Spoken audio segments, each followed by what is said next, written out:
start my timer, and then, if we go past 5 minutes and you want to keep going, I'm happy to keep going as well. Okay, so 5 minutes. My name's Lindsay. I'm Layne. Layne, nice to meet you. Is it L-A-N-E? L-A-Y-N-E. Okay, very nice. And today I am asking folks how they came to their God beliefs. First of all, what is your God belief? I'm a non-denominational Protestant Christian. Okay. I generally tend to go to United Methodist churches because that's what I grew up in, but I don't actually consider myself United Methodist. Okay. And if you could, just to help me understand, put your belief in Protestant Christian religion on a scale from 0 being I'm not confident at all in the belief to 100 being I'm totally confident in the belief. I live as if it's true. About a 99. Okay, wow, that's pretty high. You can only get 1 point higher. Yeah, the academic side of me is like, you might be wrong, so don't be so sure that it's like, oh, really? You're 100% right. So it's like, I could be wrong, but I'm pretty sure I'm right. Okay. And so you are 99% sure that the Protestant Christian God is true and the religion is true, and but you do have that 1% that you feel like, well, there's 1% chance that it's like I could be wrong. I don't think I am, but I might be. So. Well, and how do you get to the 99%? Like, why? How do you know that it's true? Well, for me, it's generally been a little bit easier for me than it has been for other people because my father is a Protestant minister. Okay. He's actually an ordained United Brethren minister, and so it's like I grew up in the church, so it was kind of easier for me to get to that point. But I was actually in a car accident 3 years ago. And it was really bad, and I was on bed rest for like 3.5 months, and I had to go through 6.5 months of physical therapy, and just kind of that whole experience, kind of where some people it might tear them away, it brought me closer, because it's like there's no way I could have gone through this situation that should have killed me and then come out stronger, and there not have been a reason to it. Like, I hydroplaned into a tree, and so it's like the doctors, the police officers, everyone who was there, they had no idea how I just came out of it with a bloody nose and a shattered ankle. Wow. And so it's like there has to be more to it than this, Well, I'm sorry that happened to you. I'm glad that you're back up on your feet and that you came out of it pretty with just the injuries that you mentioned. Okay, so you're saying that you grew up in the church, a different specific faith, but still Christianity, right? Yeah. And then your personal experience in a car accident and how the odds were not in your favor in that sense. And so what was it about that experience that really made you think that there was some supernatural sort of intervention or reason behind it, other than just the odds? Well, also it's like going through that experience, I went to 2 different hospitals, and it's just everyone, all the caregivers I met through the whole thing, it wasn't a bad experience. Like, everyone was very loving and helpful and encouraging, and they were really there for me, and I didn't feel like I was neglected. And the first doctor I had when I went to the Naval Hospital on Camp Lejeune, his name was actually Jesus Castillo, so I had a big JC on my toe for like a week afterwards, which in one way is ironic, and then another way it's not. But he was, I don't know what his faith was in general, but he was there, and he like prayed with me and stuff like that. And so it was really praying while you were in the hospital, do you think is what? Yeah, and my mom was there with me, holding my hand the whole time, and it was just a very big focal point that was put there the whole time through my parents. So let's say if you met somebody who was a believer in a different God or a different religion, and they also had a story that was similar to yours, where they had survived an accident where the odds were not in their favor. They prayed to their God while they were in the hospital, and they survived, and they attribute that to the power of their God. And so they would use that as evidence for their God being the true God. How can we know which one is true? I have a more liberal aspect side of Protestant Christianity, and I actually look at it as, for the most part, it's the same God, and we all just view him in different ways. So like the Muslim God, the Jewish God, it's all the same God, but we have different viewpoints on him. What about somebody who didn't believe in any gods and survived a terrible accident? I haven't really come across that sort of situation. I have a friend who's... That's our 5 minutes, but I'm happy to keep talking. He's Wiccan, and he's been through, like, not serious car accidents like I have, but he has a lot of medical issues because he has been, like, hit by a car. So he has, and his family isn't, like, doesn't have the money to, like, send him to the hospital, so because he didn't get medical treatment for it, he can still walk and run and all that stuff, but it's wearing away at him, and he doesn't have this spiritual being to fall back on and talk to and things like that. But if you met somebody who, say, was like an atheist and they had a car accident and everybody said it was very rare for somebody to survive that, and they didn't pray to God, how would you view that? Well, I'd still say that God was playing a role in their life and was there for them even if they didn't believe that he was there. I don't believe that God just picks and chooses Christians to help out. I believe he's there for everyone, whether you see it or not. So he would have still been there for him, but with the way my friend has, I came out of it a different person than what he has. I have a better outlook on life. I am a happier person, stuff like that. And he's a great guy, but I feel like if he had a kind of foundation like I did, then he'd be a little better off emotionally than what he actually is. Okay. And you attribute that to him not having faith in God? Not having faith in God, as well as not having a very stable home life, which was his parents' problem, and I feel awful for him for that, because that wasn't his fault. Okay, so I think we've come to a point where you have your personal experience and your reasons for believing, and I'm asking more of a question of how can we know if that is true or not. And you've mentioned that you think it's the same God and everybody just worships him in a different way, in their own way. And also you've said that God is just and wouldn't punish somebody just for not believing in the right religion or something, right? Okay. So in that case, is there any way to know if your beliefs are true? I don't think so. It's kind of one of those, you just got to go on faith, and when you die, you find out. Okay, faith. I like that you brought that up, because I've heard that a lot in my interviews from people, the word faith, and they define it in different ways. What is your definition of faith? It's kind of just, you don't really have concrete evidence. You have personal experiences, and it's kind of this feeling within you, but you're not going to be able to scientifically prove it your entire way through life. There are people who have said they died and they went to heaven and then they came back, but that's not physical evidence for the rest of us to go off of.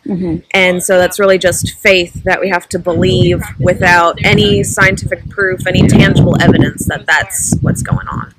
Is there any other situation in your life that you use faith, as in believing in something with no concrete evidence? That's the major aspect in my life. Also, when I moved here, I was out on my own for the first time. I had lived with my parents until I moved here, and I came here with no job and no friends, so I pretty much just had to take it on faith that God would provide and that I'd be okay, and so far he has. So the fact that you take the fact that you have been okay as evidence that your faith works? Yep, and then there's even been points in time where it's like I have found a job, but still paying bills and all that stuff, and single income, and the cost of living is not low here. There have been points in time it's like I don't know if I'm going to be able to buy groceries right now, and right at where it's getting to crunch time, I get a bonus check from work and I'm able to buy food. Do you think that the having faith in God is the only possible explanation for those kinds of incidences? Maybe not my faith in general, but my faith is what helps me from stressing out and worrying over it, because it's like, just do what I can and God will provide for the rest, and that's what keeps me from becoming emotionally unstable and freaking out. Okay, so do you think that people who don't have faith in God are emotionally unstable, or? Not always. I think my faith has helped me. With some people, they're more emotionally grounded, but I think it does help, especially with some people more than others. Okay. How can you differentiate what is the result of you having faith in God versus just your will to survive? and to thrive as a person, as a human? Well, I became more grounded and rooted in my faith after my car accident. Beforehand, I was a lot more stressed out, and my life was way easier before my car accident because I could drive around, and I was a lot more independent than I was because I didn't have a handicap to get me in the way. Mm-hmm. And so I was always stressing myself and running around and worrying over stupid things, really, that didn't even matter. And then after that, it's like I'm just more at peace and calm and trusting. So you said that you were more stressful, you had your life was easier, but you were emotionally more stressed out mm-hmm. than afterwards, where your life is more complicated now, but it's less stress, and you attribute that to your faith, and mm-hmm. which because it's comforting and emotionally grounding to you. Is that true? Yeah. Correct? Okay. Okay, does that have any bearing on whether your beliefs are true? For me, yes, but I don't, because of the faith aspect, and it might not be to someone else. It just be like, for someone else, it's like, okay, you just calm down. You learned that life wasn't as serious after mm-hmm. you came through this experience, so maybe that was it. And so that's how someone who doesn't have faith in God could view it, but that's not how I view it. Okay. Well, do you think it's, I mean, in your life, you've mentioned that you have the 1% is your academic self, right? Yeah. Is saying, well, I could be wrong. Does that 1% of you want to believe in things that are true? I do. Like, that 1% is more just, I could be wrong, so I'm not going to be so arrogant to say there's no possibility that I'm wrong. Uh-huh. The 99%, it's like, I believe in evolution. I'm not one of those Christians who's like, oh, evolution is wrong, it's all creation, God did all of it. I believe that God set evolution in motion. Okay. I believe in science, but the 99% is just saying, it's like, I'm not so arrogant to believe that there's no chance that I'm wrong. Okay. Okay, well, that's good. So you're open to revising your beliefs if evidence mm-hmm. to the contrary. So if we could show that, you know, through some, I don't know, brain scan or something, that your emotional stability is due to something in yourself and not necessarily intervention on the part of a supernatural being, would you change your beliefs then based on that? I wouldn't necessarily change them right off the bat, but I would take it into consideration and thought. Okay. Because I like... Could you eventually change your beliefs if enough evidence that you found to be compelling was presented to you? Probably. My faith right now, I don't have the same views that I did at this time, like 4 or 5 years ago. I used to not believe in evolution. I used to believe that homosexuality was a choice. Mm-hmm. And then when I started to actually do research and look into it, I'm more in touch with my faith, and I have a stronger belief in God, but I have different views than I once did. Okay. So you do accept new information yes. and change your beliefs based on that. Mm-hmm. Okay. Okay. So if there was some evidence, then we could show that there was a natural origin of the universe and it wasn't a supernatural being. Would you accept that as true and change your beliefs? I would definitely look into it, put thought and consideration into it, and do research and then come to my own conclusion. Because with belief in a supernatural being, you're not going to be able to scientifically prove or disprove mm-hmm. something that's not made of matter. Yeah, you mentioned that before. Yeah. So then is that a reliable way of knowing about the world? Is having faith in something with no evidence? I think you can learn about the world and still have a faith. Because what I know about science, it's like I believe that God set that in motion. Mm-hmm. So if the Big Bang Theory is true, it's like I believe that God set the Big Bang in motion. So it's like I'm not going to say it's like, okay, all this scientific stuff isn't true because that's false. You know, okay. You can't honestly say that and be correct. Well, a lot of people do use faith to do that. So it seems like if you're invoking faith and belief of a supernatural being, you can make almost any claim that you want. Yeah, so it's like if there's some natural phenomenon to this is how the universe was created, it's like, okay, maybe that happened, but God set it in motion. Okay. God was what put the matter here to have all of this happen. So that sounds more like maybe a deistic sort of God, not necessarily an interventionist God. I mean, do you believe in an interventionist God who listens to your prayers and makes changes in humans' life? I believe that he plays a hand in our lives, and he puts people in our lives that will help shape us into who we are meant to be, but I don't think that he's going to make us become someone we're not going to be. He gives us the choice to choose who we become. How can one distinguish between what we want God to be and what God really is? Because I could have, many other people stand here and tell me that they think that what you're saying is wrong. Yeah. And they're using faith, the same reasoning process as you are. So that's kind of where my question of, can that be a reliable way of making decisions in the world? For large groups of people with different beliefs, no. I'm a strong believer in separation of church and state. You can't force people to live by your religion. It's a matter of your own personal choice, and that's how you choose to live your life. And it's not correct or... But I could list 100 examples of how people's beliefs affect the choices that they make in life, which then do affect other people, like voting. And you brought up things that people have, tried to legislate about homosexuality and I don't agree with trying to put your beliefs into law. Something can be lawful even if it's not moral. I don't believe that. That's a good point. I would agree with you on that. It's where I don't believe homosexuality is a sin or it's wrong, and some other people do, and they want to make that a law that gay people can't get married. I can see their point of believing that it's wrong, but because of our society and that there's the separation of church and state, and Christianity isn't the church of the United States, I don't agree with trying to make that a law. Okay. It's trying to push your faith on someone else, which isn't what I believe is okay. Okay. All right. Well, that's good to hear.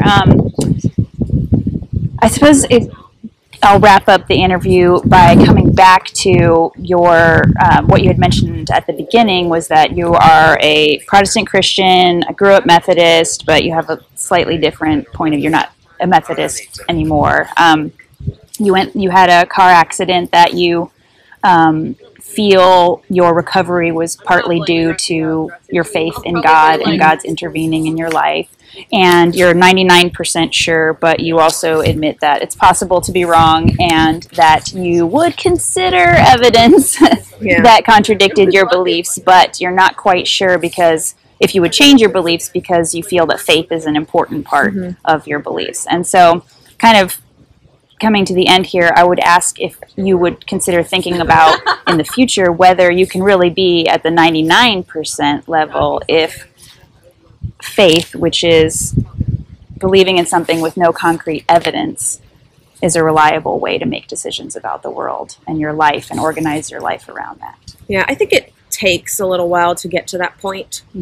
I don't think I'd be at the point where I am if it hadn't been for my car accident. I'd probably be at an 85.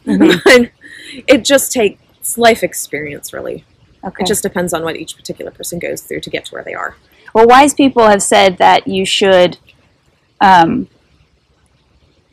apportion your confidence in something to the amount of evidence that's available to back it up. So something that has no evidence to back it up, we shouldn't have much confidence in that. Something that we can see or hear or feel, we should have a lot of confidence in that belief.